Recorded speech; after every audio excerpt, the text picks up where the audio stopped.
da serviço e aí atenta para custo, para oferta, para demanda, para giro, para capacidade de consumo, capacidade de produção daquele nicho. Macroeconomia é o somatório, vamos colocar assim, dos ambientes micros, ou seja, qual é a quantidade de moeda em circulação necessária para garantir o equilíbrio da oferta e demanda, como é que eu controlo esse bicho-papão chamado de inflação, né? Peraí, deixa eu só. Peraí, que deu um tilt aqui. Muita calma nessa hora. O que aconteceu aqui? Não, pronto. Tá gravando, tá tudo ok. Deu um tilt aqui, deve ser a minha internet. E pensei que tivesse caído. Então, a macroeconomia trata de inflação, trata de volume de moeda, trata de relação internacional, trata do quantitativo de dinheiro em circulação para garantir os microambientes, vamos colocar dessa forma. Aí a gente falou que das teorias microeconômicas, né, tratando aí a atenção no processo de produção, a atenção no processo de consumo, a atenção no processo de entrega, né? E começamos a falar das teorias, né, dos indicadores, principalmente macroeconômicos. É isso que a gente precisa fechar, né, como raciocínio hoje, onde a gente escuta muito algumas palavrinhas, né, de taxa Selic, PIB, mas a gente precisa, na verdade, entender um pouco o que é isso. Mas antes de entender esse universo, a gente precisa fatiar as teorias, né, os ambientes, os mercados macroeconômicos. Acho que, se eu não me engano, foi aqui que a gente mais ou menos parou no nosso bate-papo anterior.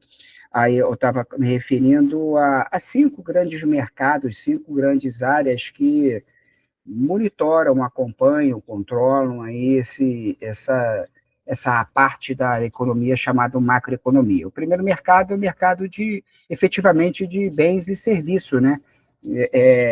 Se eu tenho vários arranjos produtivos, áreas, setores de produção, esses setores eles estão equilibrados? Eu estou produzindo mais camisa do que eu devia, por exemplo, ou estou produzindo mais carro do que o consumo necessário ao mercado? Eu estou produzindo menos carro, menos camisa, menos alimentos, mais alimentos? Esse controle do volume de produção de cada ambiente microeconômico é esse mercado de bens e serviços, o mercado que forma, inclusive, preço, né, casado aí com a microeconomia. Tem um outro mercado que tem a ver, não diretamente, que é o mercado de trabalho. Mercado de trabalho, vamos considerar que a família, né, ela está dos dois lados. Ela está do lado que oferece um dos insumos da produção, um dos fatores da produção, né, que, que é a mão de obra, e do outro lado ela está no PEA, na população economicamente ativa, que é o grupo de pessoas que consome. Eu tinha dado exemplo na aula passada da nossa relação aqui, né? Você está consumindo, nesse momento, um serviço. E daqui a pouco você tira o chapéu do consumo e bota o chapéu de colaborar aí. Você termina aqui a aula, você vai para o seu trabalho, termina aqui a aula, você vai para a sua empresa para produzir a riqueza, para ter a grana suficiente para poder consumir o mercado de bens e serviços anterior. Então, entender o mercado de trabalho, acompanhar nível de emprego, de desemprego, a taxa média de salário, né? Determinadas profissões mais valorizadas, depois determinadas profissões menos valorizadas. Isso, quem estuda, quem acompanha, quem monitora, quem diz qual é o segmento de negócio que tende a se valorizar, O outro que se tende a se desvalorizar é o mercado de trabalho, que está dentro do universo macroeconômico. Além disso, a gente tem aí o mercado do dinheiro, o mercado da moeda, né? A família, ora ela recebe, ora ela consome. Consome o quê? O mercado de bens e serviços. Então, eu preciso controlar a quantidade de moeda, e aqui, de certa forma, a moeda física existente em circulação. Quem normatiza isso é o Sistema Financeiro Nacional, né? Como vocês aí que entendem de sistemas do corpo animal, né? Vocês entendem isso melhor do que eu até. Então, a gente tem ali o sistema digestivo, o sistema respiratório, sistema reprodutor. Aqui a gente tem um sistema que controla o dinheiro, controla a moeda em circulação, que é o sistema monetário. Tem um órgão, né, fazendo aqui uma analogia tosca, esdrúxula, mas eu acho que dá para entender, né? Tem um hormônio maestro, que é, aqui no caso desse sistema monetário, que é o Bacen, o Banco Central do Brasil. É ele que estabelece a política de quanto que vai circular de moeda, quanto que vai circular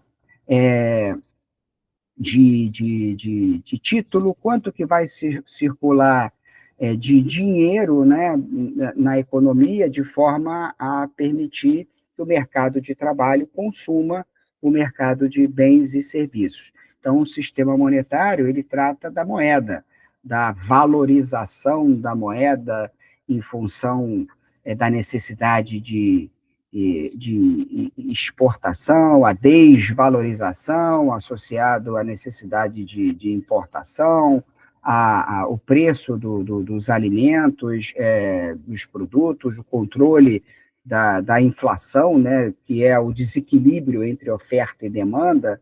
É esse mercado monetário que dita as regras do jogo. Mercado de título é um mercado monetário, mas virtual, vamos colocar dessa forma, né? Então, quando a gente fala aqui de mercado de título, a gente está falando aí de ações das empresas, nós estamos falando de criptomoeda, nós estamos falando de títulos do Tesouro Nacional, e aqui vai até uma reflexão geral, né, um entendimento geral, né, de como é que como é que funciona esse mercado de títulos, né? Eu tenho uma empresa que tem um capital, por exemplo, de 50 mil reais, e eu preciso comprar uma máquina que custa 100 mil reais. Vou no banco para pedir dinheiro emprestado, o banco me nega, né? Vou no fornecedor da máquina, peço para pagar em suaves prestações de 300 suaves prestações, ele vai rir da minha cara e nega. E aí eu tenho a ideia de chamar sócios para a minha empresa. Eu posso colocar, então, cotas, posso colocar títulos, posso colocar ações, que são pedacinhos do meu capital social que eu ofereço ao mercado, e aí eu dou o papel, esse pedacinho dessa moeda virtual, como se fosse uma escritura, uma escritura de um imóvel, eu dou uma pequena escritura para a pessoa me dá o dinheiro para eu formar os 100 mil reais. Aí eu vou lá, compro a máquina produz riqueza, 50% dessa riqueza é minha, né, que eu tenho ali os 50 mil reais, tinha os 50 mil reais, tenho os 50 mil reais, e a fração daquela escritura, daquele papel que a pessoa comprou, se comprou ali 50 avos, então ele vai ter ali um lucro referente a 50 avos. Quem controla, então, essas mini-escrituras, vamos colocar assim, que é o mercado de títulos de ações, é essa parte da macroeconomia. Então, ele analisa ali se as empresas estão abrindo capital, ou seja, colocando as suas barracas de ações na feira, para poder vender as suas ações e o cliente comprar botar o dinheiro na empresa para a empresa crescer cada vez mais ou não. É um mercado muito importante, né? E é um mercado necessário para o país, e é investimento no mercado de bens e serviços, em quem produz os bens e os serviços. Se esse mercado de título está equilibrado, o mercado de bens e serviços está equilibrado, e aí, consequentemente, os outros mercados rodam de forma harmoniosa. É o mercado, talvez, o mais importante que tem, dentro das economias abertas, dentro das economias mais liberais, né? E, por último, porém não menos importante, o mercado de divisa. Aqui a gente está falando de câmbio, né? De troca.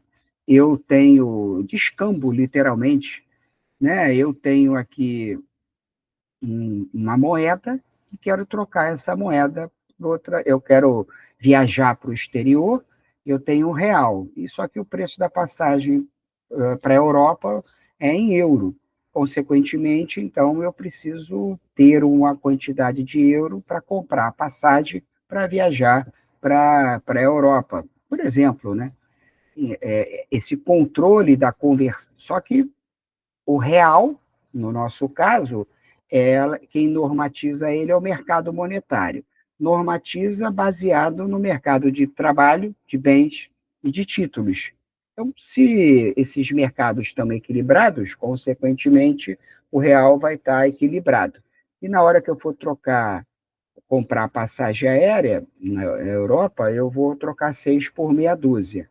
Agora, se eu não tenho um mercado de bens e serviços produzindo riqueza, se eu tenho um mercado de trabalho, uma mão com um desemprego muito grande, consequentemente, eu não tenho valor, eu não sou reconhecido pela Europa, dentro desse exemplo, como uma pessoa que possa comprar passagem aérea. Então, ela não valoriza a minha moeda. Não valorizando a minha moeda, naturalmente, é o oposto, desvaloriza. Eu preciso de mais dinheiro, mais moeda, para poder suprir essa passagem aérea. Aqui eu estou falando o exemplo do serviço da passagem aérea, mas o mercado de divisa ele controla volume de importação e exportação, né? Nós somos aí excelentes exportadores do agronegócio, então a gente vende os produtos convertidos para dólar, para euro, para ien, e, consequentemente, então, quem controla esse mercado para permitir que não exista um desbalanceamento no volume de oferta, no volume de demanda em moeda estrangeira, é o mercado de divisas.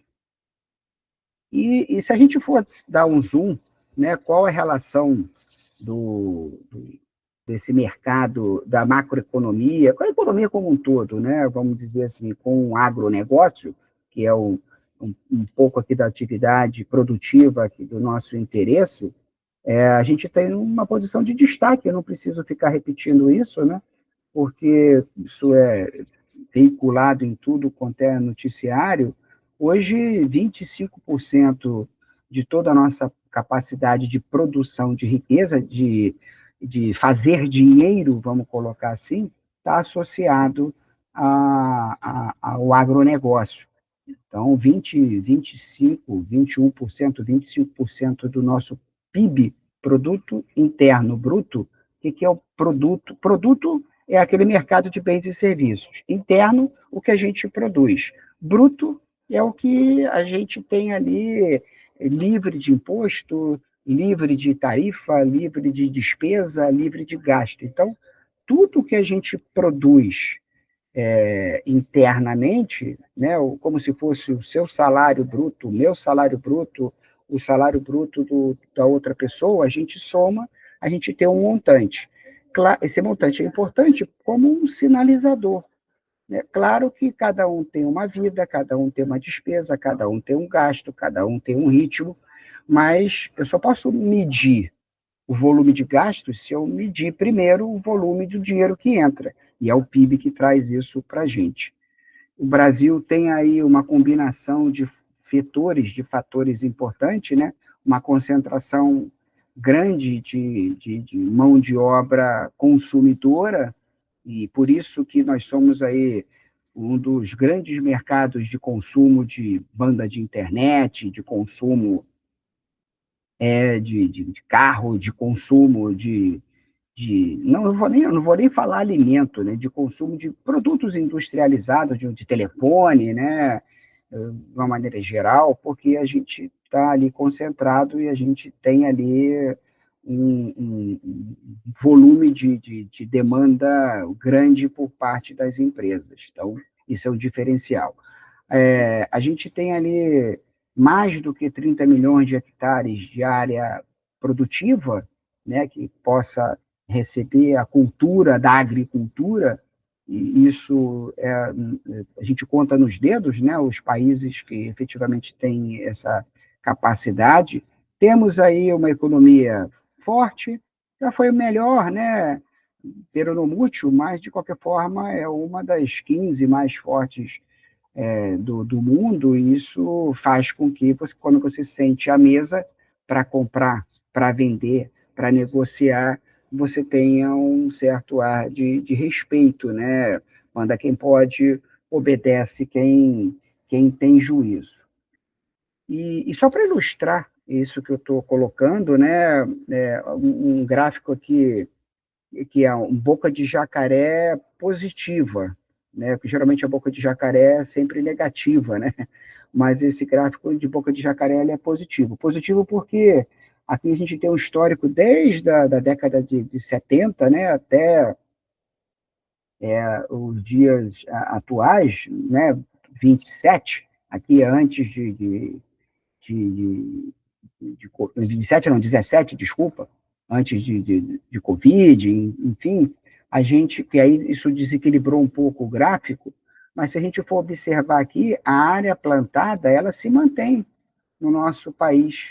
Olha que interessante, há décadas, o volume de produção aqui, produção de grãos, né, em tonelada, eu estou falando todos os tipos de grãos, a gente se mantém ali em 50 milhões de hectares, mas, olha que coisa linda, o volume produzido, o volume semeado é o mesmo, mas o volume produzido, ele aumenta significativamente nessa boca de jacaré.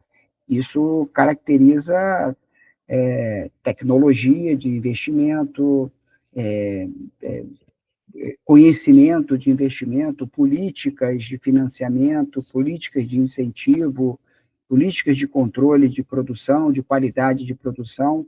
Isso é muito bom, né? É muito bom tendo em vista aí a realidade. Tem um dado aqui que eu trago para agregar valor para a gente da OCDE, né? CDE é um órgão, né, um conselho mundial, né, vinculado ali às Nações Unidas, né, a ONU, com um viés de desenvolvimento econômico. DE aqui é desenvolvimento econômico. Então, a gente tem ali um órgão de segurança, um órgão de saúde, a ANS e tal, a OCDE, ela é voltada para desenvolvimento econômico mundial. Quais são as políticas mundiais, os tratados mundiais que devem ser assinados para permitir ali uma potencialização, um crescimento de toda a economia mundial. E aí a gente vem com dados interessantes, né, por parte desse organismo internacional, dizendo que a partir de agora, 2025, né, o Brasil vai ser o principal exportador de alimento do mundo, e já o é, né? E esse fato se concretizou realmente. Brasil exportando ali alguns bilhões de dólares, né, 200, em, em 17, foram 218 bilhões de dólares em exportação, isso concentrado em 7 produtos. Olha aí o sinalizador. Soja, claro, né? Soja, frango, carne bovina, açúcar, celulose, café, o clássico nosso, né? Isso, isso significa dizer o seguinte, ora, se eu tenho ali um negócio em torno da soja, Lembre-se que a gente falou dos sistemas agroindustriais, né? Antes, dentro e fora da porteira, né? Se eu tenho ali um nicho dentro da minha área, medicina veterinária, voltado para a tratativa do frango, voltada para a tratativa da pecuária, né? Do, do, do, do suíno, eu vou ter ali, eu vou estar casado na suinocultura, né? Eu vou estar casado ali com a tendência do negócio. Isso vai me permitir ser puxado por essa onda positiva de volume de exportação, por exemplo. Isso é tão verdade e é tão importante a gente estar antenado e acompanhar esses indicadores macroeconômicos, né, principalmente voltado aí para o agronegócio, uma fotografia aí de um instituto, né, de inteligência de agronegócio, né, depois vocês entram lá no site para pesquisar, o Kogo, ele diz o seguinte: a commodity, né? Aqui é a primeira coluna de commodity, o volume de produção, o volume de exportação e a consequente representatividade do item, da commodity, no nível mundial.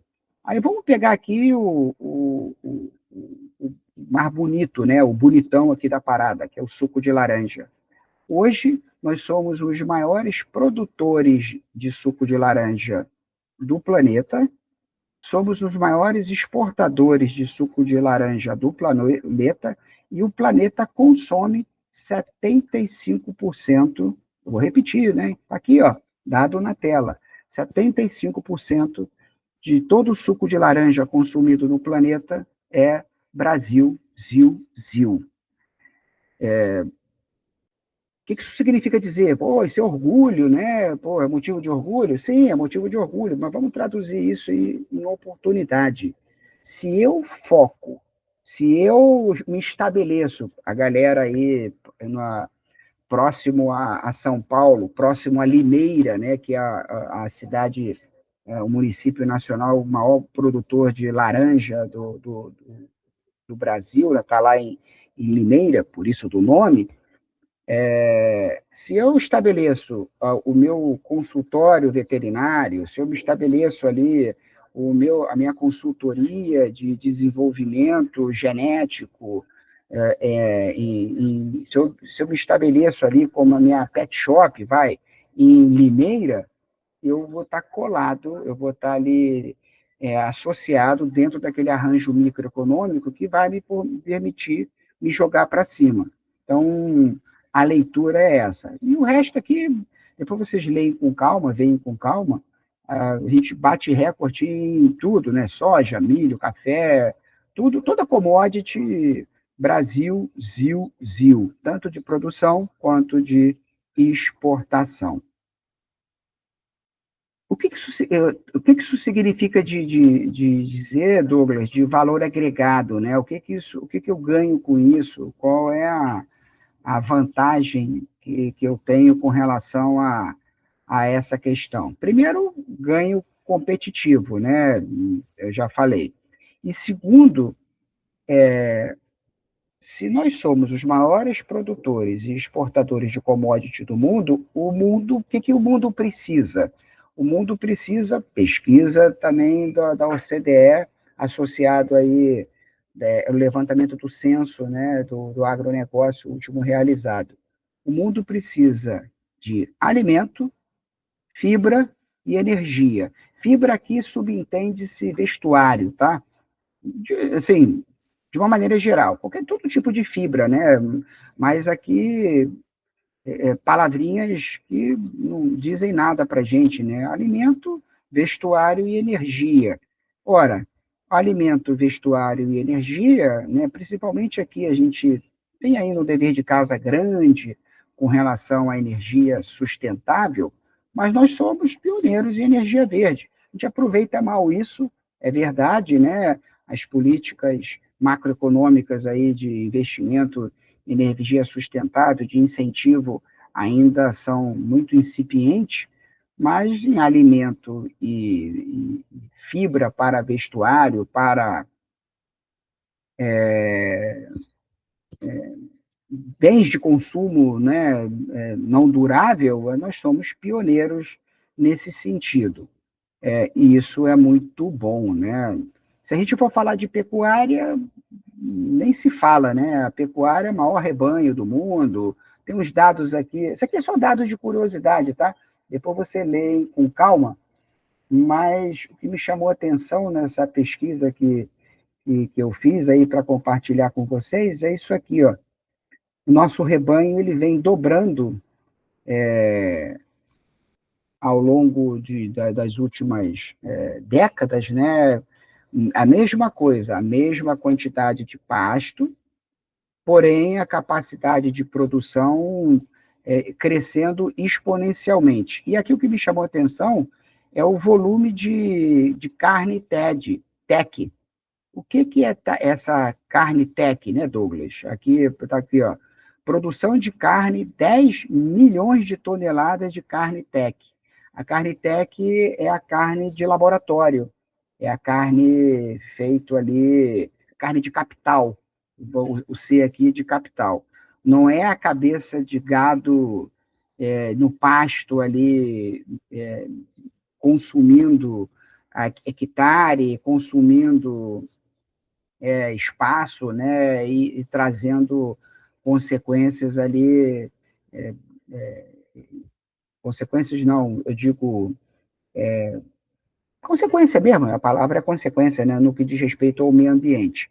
A carne tech é a carne de laboratório. Então, hoje a gente produz ali 2 milhões da carne produzida, 10 milhões é a nossa produção, 10 milhões de toneladas de carne de capital, né?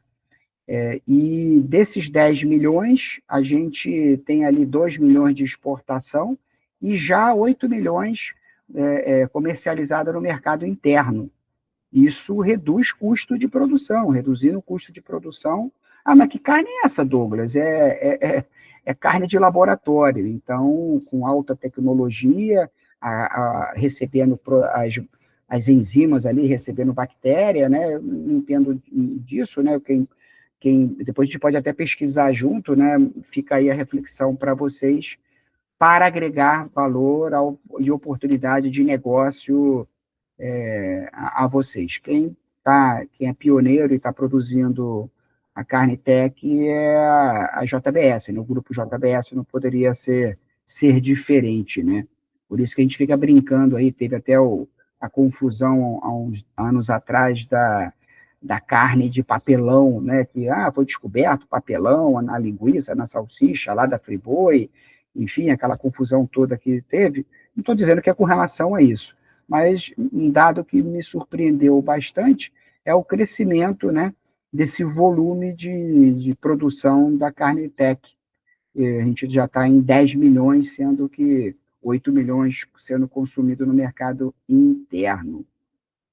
A ideia, então, de colocar para vocês essas informações, né, era para deixar claro, o intuito básico é esse. Deixa eu compartilhar aqui a continuidade do material, deixar claro a importância do que diz respeito a microeconomia, no primeiro momento, e macroeconomia, né, dentro da nossa realidade. Deixa eu me enrolei aqui, muita calma nessa hora. Pronto. Então, deixar assim para microeconomia, como eu estava falando, que é formar o preço, né? E eu formo o preço de acordo com as minhas observações. Então, eu preciso observar, né? Essa palavra é importante, que é o tema agora que a gente vai tratar, tem a ver. Eu preciso observar. E, por outro lado, o resultado do meu preço, o resultado do meu cliente consumindo, vai exigir, vai permitir que alguém olhe o volume de moeda que está no meu caixa, o volume de moeda que eu estou recebendo, se eu estou recebendo à vista, se eu estou recebendo a prazo, se eu estou conseguindo vender o meu produto, o meu serviço, se eu importo do fornecedor externo, ou compro num fornecedor interno. Esse controle que se dá por trás do meu negócio é a macroeconomia. É isso que eu queria que vocês entendessem, né, e passassem, e a oportunidade de a gente casar tanto a microeconomia quanto a macroeconomia com essa atividade tão importante que é o agro, né, na nossa vida. Então, a sugestão, se é que vocês me permitem, né, para a atividade econômica de vocês, para o negócio de vocês, é se aproximar cada vez mais desse universo agronegócio, que é uma onda, é uma tsunami que está se formando, já formou, já é realidade, mas cada vez ela cresce cada vez mais, e se você estiver aqui na crista da onda, você vai sair na frente, ter ali toda a satisfação de surfar uma onda positiva. Fica aí essa reflexão. Mas para que isso funcione, deixa eu beber minha água, é importante a gente medir, né? Eu preciso medir. Como a nossa relação aqui, eu tô passando material para vocês, a gente está trocando ideia, vocês estão fazendo as anotações, estão lendo lá os vídeos, acompanhando os materiais. Daqui a pouco a gente vai ter que se provar, né? Daqui a pouco a gente vai ter que. Será que rola um entendimento tudo que o Douglas comentou? Então, essa prova, essa avaliação é um indicador. É um indicador de que você compreendeu adequadamente aqui tudo que a gente está trocando de ideia. Por que, que o indicador é importante? Fazendo aqui uma analogia com a nossa realidade, é importante porque lá no seu diploma, no verso do diploma, vai informar que a relação de disciplinas que você cursou e para o mercado você está apta a apresentar ali conhecimento associado a cada tema listado no verso do seu diploma. O seu diploma ele tem na frente ali, parabéns, formado em medicina, veterinária, etc. Mas no verso tem a lista de disciplinas. O mercado, isso é importante porque é um indicador do mercado que você entende, conhece, passou, absorveu ali conhecimento associado a cada faculdade daquela, a cada tema daquele, né? Por isso que é importante a gente se provar, por isso que é importante o mercado, as empresas ter indicador. E conceitualmente, né, o que é um indicador, né? É uma medição, né? Como está escrito na tela, uma medição de forma quantitativa, ou seja, monetária, valor, 1, 2, 3, e qualitativo, aí associado ao nível de satisfação, né, EU é um indicador, é uma medida, uma medição de ordem qualitativa e ou quantitativa, né? Será que a qualidade, será que o tempo, será que a velocidade, será que o prazo, isso não tem a ver com dinheiro. A consequência disso é dinheiro, claro. Mas a entrega antes do prazo, a entrega depois do prazo, é um indicador se a sua qualidade está boa ou não. Claro que isso vai refletir em dinheiro. Aplicado ali, né, para permitir organizar as ideias, organizar as informações, para que sejam tomadas decisões mais assertivas. Hoje, com a inteligência artificial, né, os indicadores são muito ricos, porque o que uma inteligência artificial faz? Nada mais do que pegar um gigantesco banco de dados, né, e em milésimos de segundo responder, organizar. Você bota a mão num saco e, ao invés de ficar sorteando um número, vamos dizer assim, lá no bingo, você já diz para ele que você quer o número XPTO, o número 3, número 5, seja lá qual for, e aí a mão já vai direto na bolinha, ela já identifica dentro daquele banco de informações onde está a bolinha, e ele pega aquela bolinha de uma forma, não precisa ficar sorteando a bolinha, vamos colocar dessa forma. Então, a inteligência artificial traz para o mercado uma super vantagem na tomada de decisão no que diz respeito a esse cara chamado indicadores, essa medida de ordem qualitativa, quantitativa, necessária para os gestores, né, terem como elemento de segurança. Dando um outro exemplo aqui, uma analogia, né, de indicadores, vamos colocar, você quer fazer uma viagem, né, você vai no Rio de Janeiro e quer estar na capital, no Rio de Janeiro, quer ir para uma cidade lá, cidade do petróleo, lá, Macaé, por exemplo. Você pega o teu carro, na estrada, vão ter várias placas, né? A curva direita, curva esquerda, acelera, freia, 100 km por hora, 80 km por hora, não é assim, né? Na estrada. Essas placas servem para quê? Essas placas servem para garantir que você vai sair do ponto A, chegar no ponto B em segurança, né? Elas minimizam o risco. E aí, consequentemente, se você respeita as placas, você vai chegar ao seu objetivo. Isso é indicador. Isso é aí uma analogia, né, com relação a indicador. Tá legal? Dúvidas, aflições, colocações? Boa? Vou seguir, hein? Qualquer coisa vocês me interrompam aí, não preciso ficar falando isso toda a aula. 2 tipos de indicadores aqui para o nosso universo, né? 2 tipos de indicadores. Existem os indicadores econômicos e existem os indicadores financeiros.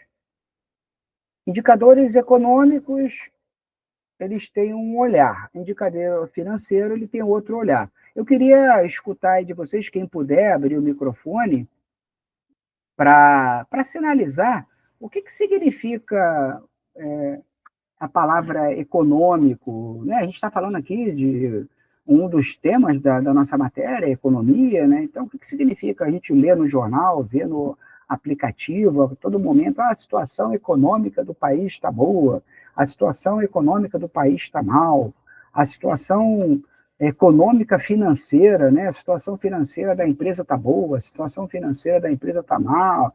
O que significa, né? Econômico, o que significa financeiro?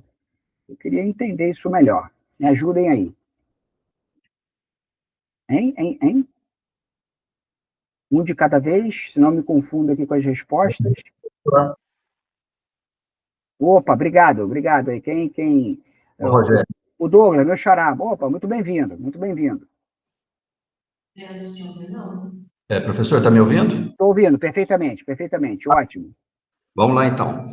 A economia, do meu ponto de vista, é o famoso bala na agulha. Ou seja, você pode negociar, você pode comprar, você pode gerir logisticamente as suas necessidades e ter o poder de barganha, né? Principalmente com outros países. O meu pai, ele dava uma comparação muito boa, que a gente não esquece. Ele compara a economia doméstica, que a economia mundial não é muito diferente da doméstica, não. Ele compara uma caixa d'água. Se você tem um cano de meia polegada abastecendo essa caixa d'água e na outra extremidade você tem um cano de 100 milímetros saindo, você nunca vai ter essa caixa d'água cheia. Então você precisa fazer um balanço para que você tenha esse poder, né? Você faça a sua economia, você consiga fazer um aporte, um ajuntamento de recursos para que você tenha representação no mercado financeiro internacional. Basicamente, do meu ponto de vista, é isso. Perfeito. Obrigado, Douglas. Quem concorda, quem discorda, quem diz muito pelo contrário, que participa aqui do debate? Ou agregando valor, ou discordando mesmo, né, da opinião do nosso colega, do meu xará. Ninguém? Então, eu só vou dar ponto para ele, hein? Na verdade, ele está certíssimo. Quando ele falou ali da caixa d'água, e quando ele falou economia pessoal, economia empresarial, economia mundial, só muda o CPF e o CNPJ, ou o código do país. o código DDI do país. É a mesma coisa.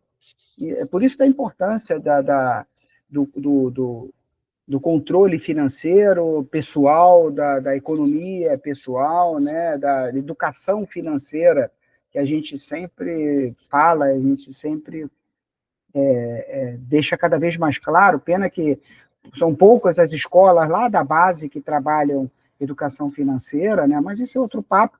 Voltando aqui para o nosso contexto, ele falou da caixa d'água.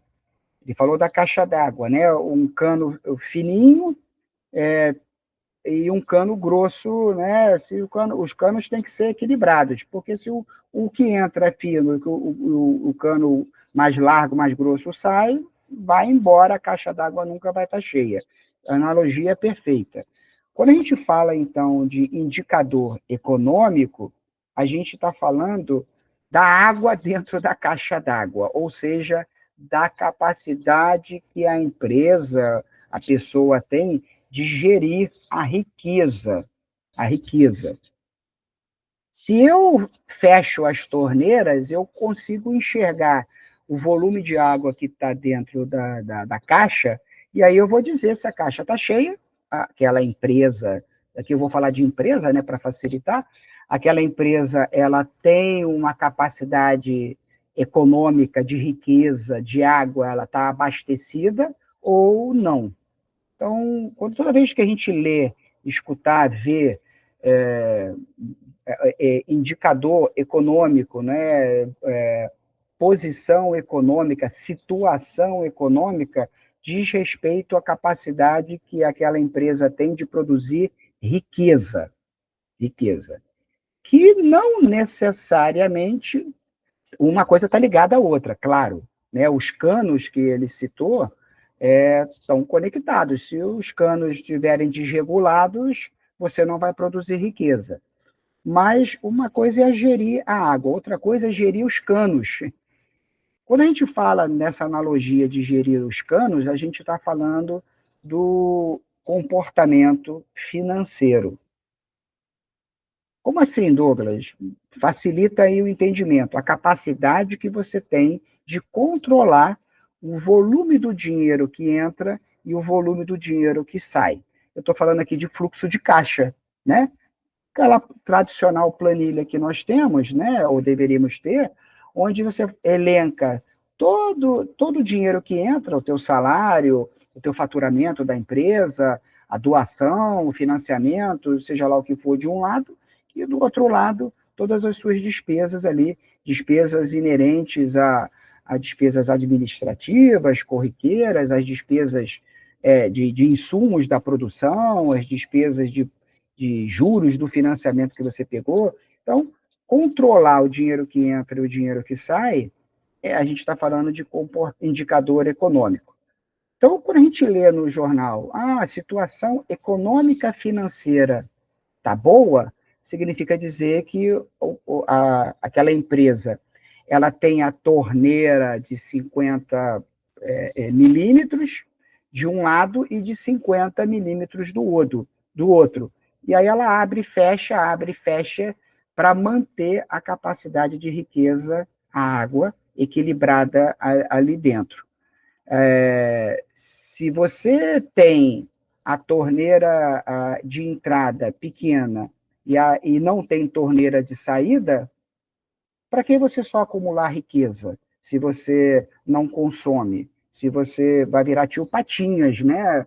E aí você não justifica a existência de um negócio e o objetivo é produzir riqueza. Para produzir riqueza, você compra por um preço, vende por um preço maior. Então, você tem que ter ali os dois canos, como ele muito bem colocou. Fazendo aqui mais acho que vocês já entenderam, né, o que significa comportamento econômico, comportamento financeiro, mas mais um exemplo é como se fosse uma bolsa. Se eu falo agora, sei lá, estou vendo os nomes que eu estou vendo aqui, a Jamile, né, eu estou olhando os nomes que eu estou vendo aqui na tela. Então, se eu falar para vocês, vou falar baixinho, a Jamile está com uma bolsa aí, está assistindo a aula com uma bolsa com 50 milhões dentro dessa bolsa. Aí todo mundo fala, caramba, Jamile é abastada, a Jamile está com grana, né? A Jamile tem recurso, a caixa d'água da Jamile está cheia, né? Fazendo aqui um comparativo. Quem dera, né, Jamile, que tivesse essa grana aí, né? Mas tudo bem. Economicamente, ela está bem, mas é só uma fotografia. Agora, se eu digo que quando terminar aqui a aula, a Jamile tem que pagar uma fatura de 60 milhões, aí a gente vai falar, pô, ela só tem 50, tem que pagar 60, o fluxo de caixa dela está descoberto, ela está mal. Ela, ou agora, 10 horas, ela está bem economicamente. Mas daqui a pouco, quando a aula terminar, financeiramente, ela vai ter que pegar dinheiro emprestado para pagar a fatura dela. Percebeu como é que uma coisa está casada à outra? Mas eu preciso das duas fotografias, porque eu, analisando se a caixa d'água está... Sou eu que vou definir se a caixa d'água tem que estar muito cheia ou muito vazia. Porque às vezes é interessante eu trocar a água, né, para a água ficar potável, para a água entrar e sair num fluxo forte, porque eu quero que a água saia, porque eu vou pegar essa água e vou usar em outro negócio. A decisão da gestão do volume de água e a decisão do volume que entra e que sai é minha, de acordo com a minha estratégia. Mas eu preciso, então, ter esses dois indicadores. Econômico voltado para a capacidade que a empresa tem de produzir riqueza.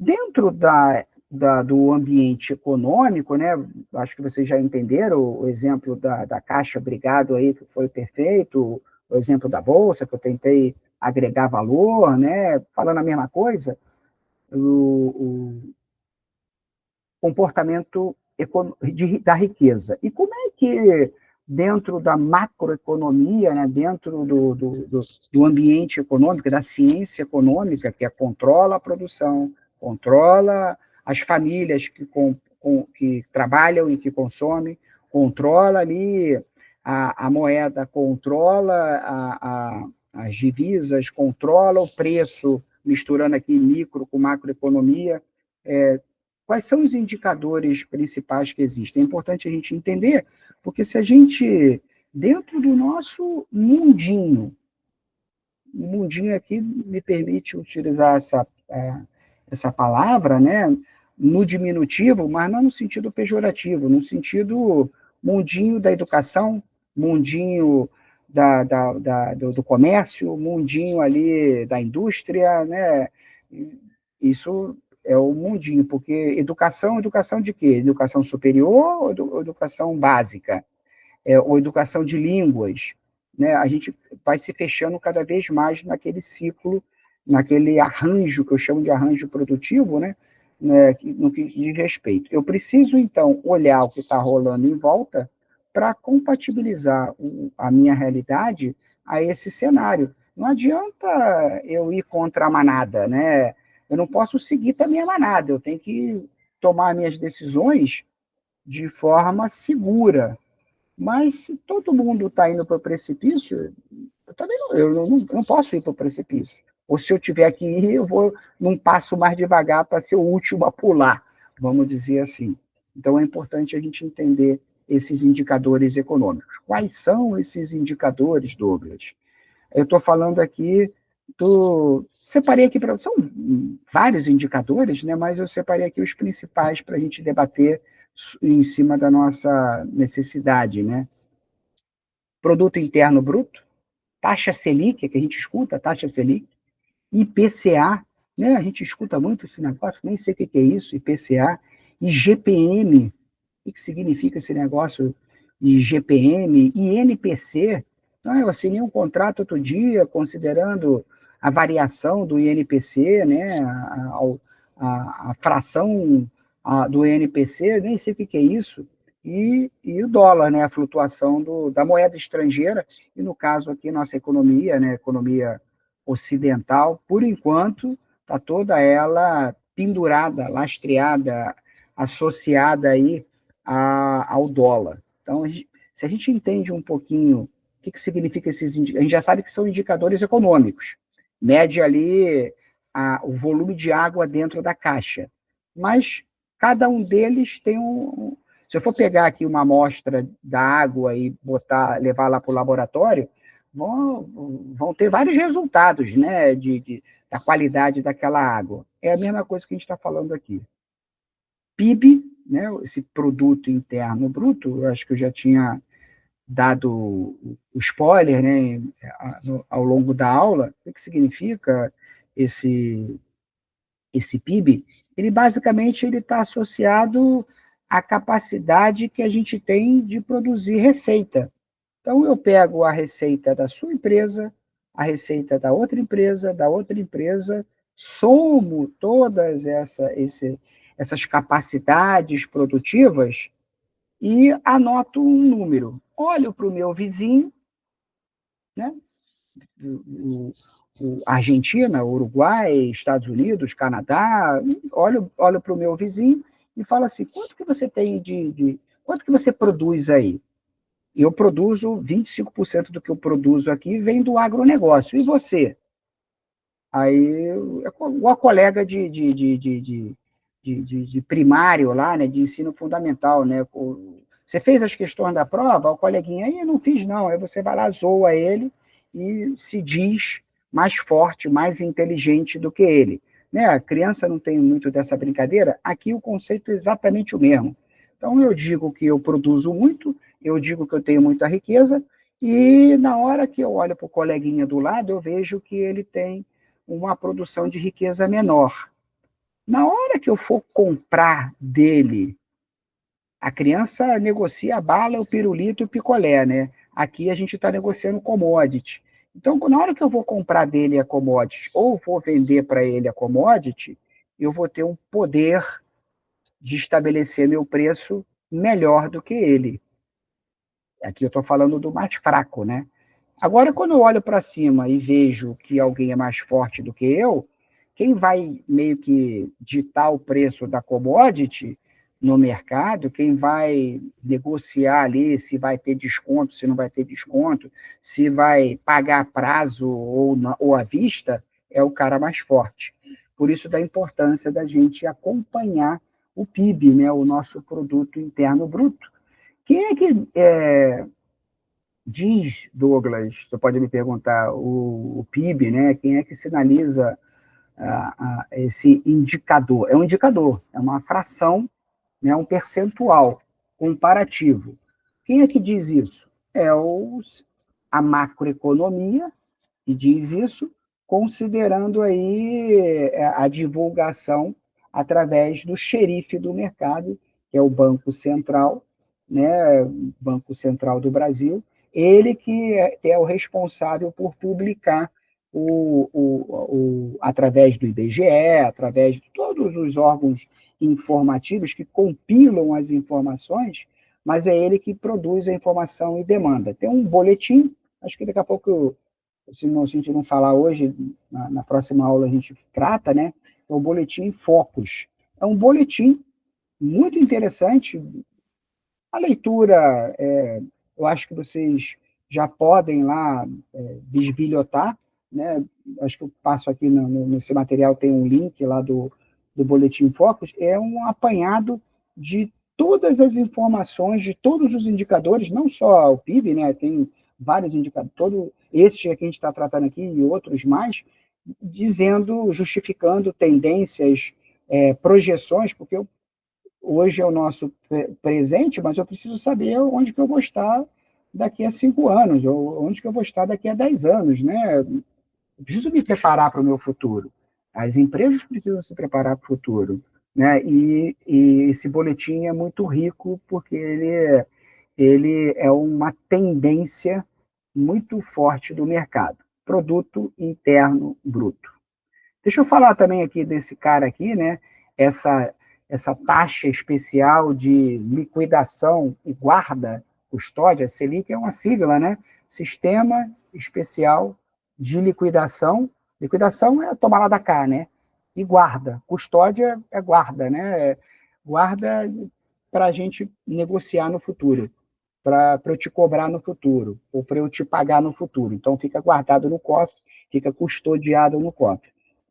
Esse é o conceito dessa taxa. E o que é a Selic, Douglas? Taxa de aluguel. Você, quando não mora na minha casa, eu não vou te cobrar um aluguel para você usufruir do meu patrimônio? Na hora que você pega o meu dinheiro emprestado, eu vou te cobrar um aluguel por estar te emprestando o dinheiro. Na hora que você paga esse aluguel, você está pagando o principal ali, mais os juros, né, associado ao o direito que você tem de morar na minha casa, e eu cedi a minha casa para você, vou botar o dinheiro que você está me pagando no bolso. Isso é importante porque se eu te cobrar muito aluguel, um valor do aluguel muito alto, vamos dizer assim, você talvez não alugue a minha casa. E se eu te cobrar um aluguel muito baratinho, todo mundo vai querer alugar a minha casa. Aí eu posso até especular jogando o preço da casa, que ainda mais, que fazer um leilão da casa, que ainda mais, que ainda mais, que ainda mais, gerando inflação. Inflação nada mais é do que isso. Então, controlar, acompanhar, monitorar a taxa Selic é fundamental, é fator crítico de sucesso para o comportamento macroeconômico e aí, consequentemente, microeconômico para você formar preço. Douglas, como é que é feito a compilação, né, a definição da taxa Selic? E a gente está acompanhando hoje, né, a todo momento no mercado fala, a Selic está muito alta, a Selic tem que abaixar, né, abaixar, porque existe ali o xerife do mercado financeiro nacional, do sistema financeiro nacional, que é o Banco Central. Ele tem independência, autonomia, isso é muito bom, para tomar decisão no que diz respeito qual vai ser a taxa do aluguel, né? Vamos considerar dessa forma. Porque se eu defino, sem considerar o mercado, eu vou te alugar a minha casa para você morar por 10 milhões. Aí você vai rir da minha cara e fala, pô, tem uma casa aí do lado que aluga por R$ 2.000, por que você está cobrando 10 milhões? É porque eu quero, a casa é minha. Então, para evitar essas disparidades, até pode haver uma disparidade com relação ao mercado. Uma vez que você aceita os meus 10 milhões, eu não posso chegar no meio do contrato e falar para você, agora, passado um mês, você vai me pagar 20, por exemplo.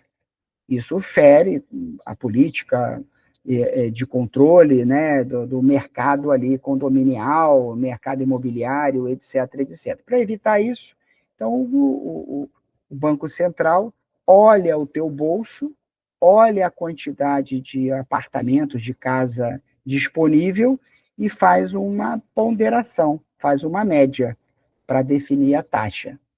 É uma taxa complexa de você formar, porque ela serve de parâmetro, ela serve de índice para o mercado de bens e consumos, para o mercado monetário, para o mercado de capital, todos os mercados da macroeconomia, né, interna, estão associados à taxa Selic.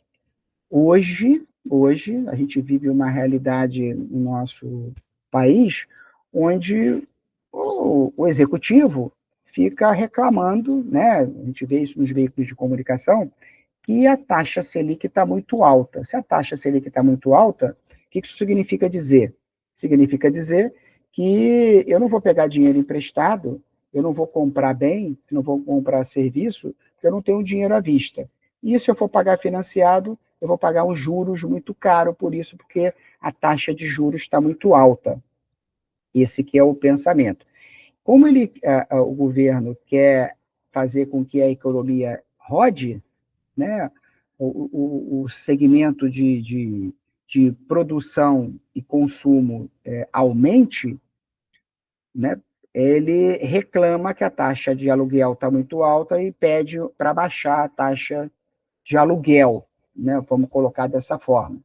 Por outro lado, aí você fala assim, poxa, então por que, que o Bacen não abaixa a Selic? Pelo contrário, vai até aumentar mais agora a taxa Selic. Porque se ele baixar a taxa Selic, todo mundo vai pegar dinheiro emprestado para consumir bens e produtos. Comprar computador, comprar roupa, comprar comida, comprar carro, comprar casa. Aí você vai falar assim, pô, mas isso não é bom, Douglas?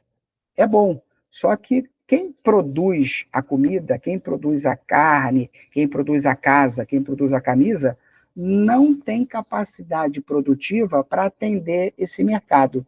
Então vai ficar todo mundo com dinheiro na mão e quem produz não consegue atender esse mercado.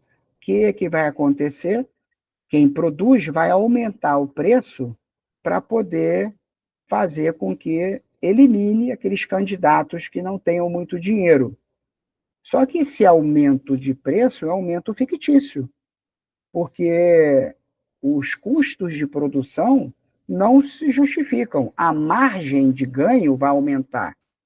Ele vai eliminar quem não tem o dinheiro para só poder vender para quem tem dinheiro. Aí, se você abaixa mais a Selic, mais pessoas vão ter dinheiro. Consequentemente, ele vai aumentar mais porque ele não atende essa demanda. Gera uma inflação escalonada, descontrolada. Por que as empresas não produzem, Douglas? Você pode me perguntar, por que as empresas, então, não produzem, não têm investimento produtivo? Porque as políticas públicas não permitem. Quem mais pega dinheiro emprestado no sistema financeiro nacional não são as empresas, é o próprio governo, para financiar as despesas públicas, né? Se elas são certas ou são erradas, aqui não é o nosso propósito debater isso. Né? O nosso propósito é entender a lógica econômica da situação. Então, eu preciso de grana para investir em obra, investir em infraestrutura, e não tenho esse dinheiro. Então, o que eu faço? Eu vendo um título de crédito. Eu vou no banco e falo para o banco, banco, toma esse papel aqui e vende para os seus clientes, oferece para os seus clientes, se eles me derem dinheiro agora, eu remunero a eles 2, 3 vezes mais daqui a 10, 15 anos, que são as letras do Tesouro Nacional, esses títulos de crédito. Então, o governo precisa de despesa, mas não tem receita, não tem tributo. Aumenta o tributo, mas aumenta mais ainda a despesa. E aí não tem grana para cobrir. O que ela faz? Ela pega dinheiro emprestado. Pega dinheiro emprestado oferecendo para o mercado o títulos de crédito, as letras do Tesouro Nacional, com uma remuneração de 15%, 16%. Aí eu falo assim, caramba, se eu for investir em dar aula, eu vou ganhar 10% no final do mês. Se eu for botar o meu dinheiro na poupança, eu vou ganhar 6%. Se eu for comprar letra, emprestar dinheiro para o governo, eu vou ganhar 15%. Aí eu empresto dinheiro para o governo e não invisto na minha indústria. Não invisto na indústria, não tem produção. Não tem produção, não tem venda. Não tem venda, roda aquela inflação, aquela história da inflação. Eu só vou vender para quem tem dinheiro. E aí o Banco Central aumenta a taxa Selic. Entenderam a brincadeira? Eu estourei aqui um pouquinho o tempo da aula, peço desculpa. A gente volta com esse tema na próxima aula. Dá uma olhada nesses slides, que eles já estão liberados lá para a gente, né? Então, olha esses indicadores, se atentem para essa relação com o mundo que a gente vive, procurem assim, concatenar, né, essa situação com o mundo que a gente vive para facilitar o entendimento. A Jamile botou aqui no chat, ó, meu sonho. No lance da mala de dinheiro, como eu comentei. Alguma questão, alguma aflição, alguma colocação? Eu tenho, professor. O senhor... Luciana, como vai? Tudo bem? Tudo bem. Esse é um tema bem assim que eu desconheço um pouquinho de taxa, de coisa. O senhor passou alguma coisa lá, no resumo, alguma coisa? Eu vi que tem uns livros sobre isso. Tem sim. Tem lá... capítulos, né? Tem uns capítulos que falam, assim, do que são indicadores econômicos. Eu não... assim, essa explicação, ela é meio confusa, né? Ela é um pouco... não vou dizer complexa, né? Foge ao nosso dia a dia. Ela não é complexa, mas foge ao nosso dia a dia. E tudo que é novo, assim, a gente às vezes tem. A gente volta na próxima aula a falar disso, mas eu quero que vocês entendam que oferta e demanda tem que ter equilíbrio. Se tiver desequilíbrio, tem consequências. Consequências aí que eu tenho que ou forçar a barra, no caso da taxa Selic, cobrando um aluguel muito caro para você não alugar, para você alugar uma coisa mais simples, até que eu tenha a capacidade de produzir vários apartamentos, e aí poder oferecer esses apartamentos a um preço mais barato, percebeu? Ou se a taxa do aluguel está muito alta, eu vou investir na indústria, vou botar dinheiro, emprestar dinheiro para o banco emprestar dinheiro para o governo, e eu vou ficar vivendo de renda. É o que está acontecendo com a nossa economia, infelizmente. Você falando da economia, a gente está falando muita coisa de imóveis, né? E também de produtos, que seria carne, agropecuária, né, essa parte.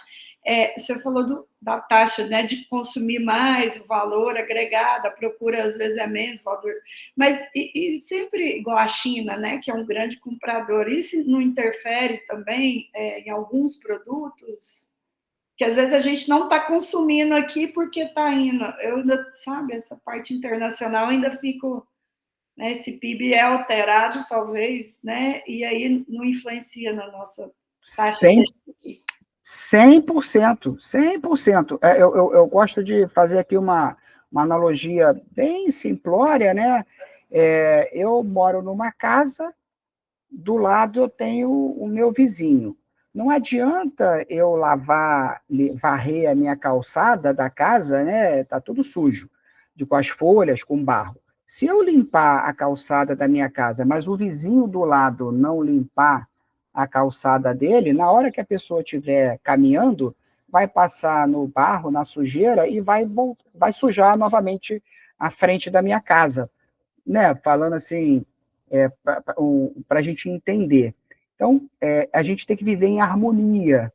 Eu tenho que manter a calçada da minha casa limpa, ou dentro do possível mais limpa, e ele, aqui do lado, tem que também manter a calçada dele limpa.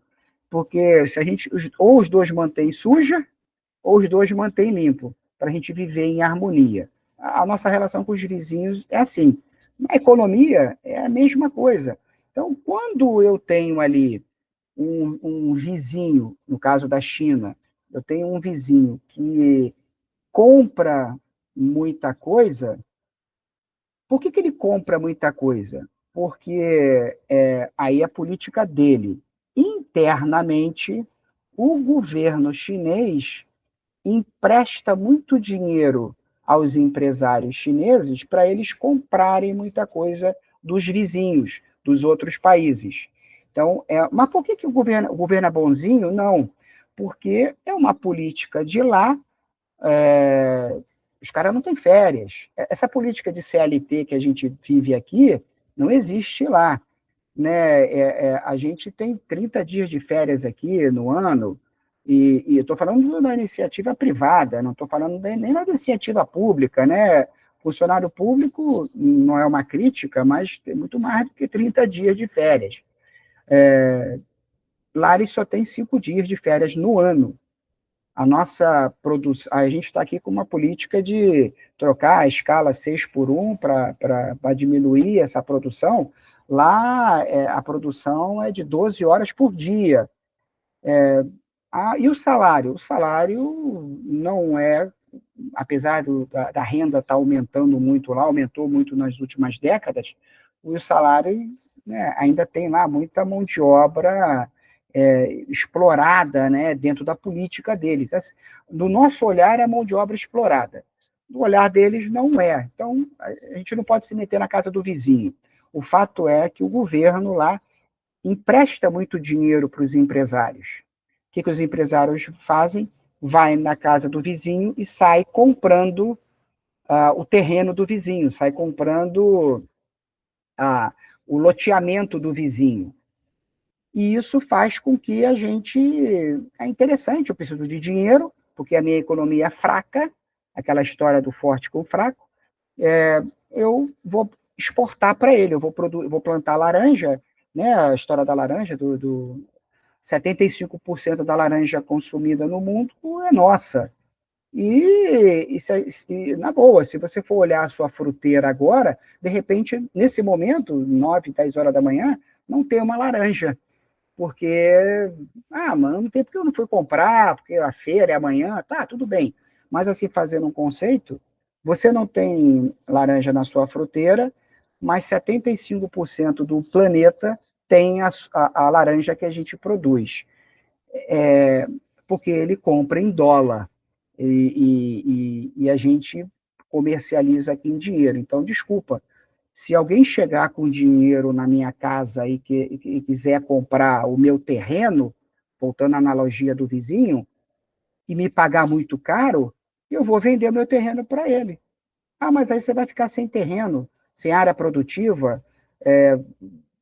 Vou ficar, porque ele tem uma capacidade de financiamento muito grande e eu não tenho dinheiro, recurso suficiente, porque o custo do imóvel é muito caro, o custo do consumo é muito caro, o preço da laranja é muito caro, e aí, consequentemente, eu vou vender a laranja para o exterior. É esse o conceito, Luciana. Não sei se eu embolei ou clareei. Maravilha, maravilha. Ótimo. A gente vai continuar esse papo na próxima aula, tá? A gente volta com esse papo na próxima aula. E deixa eu só parar aqui a nossa gravação, senão depois eu não esqueço de upar lá, parar a gravação.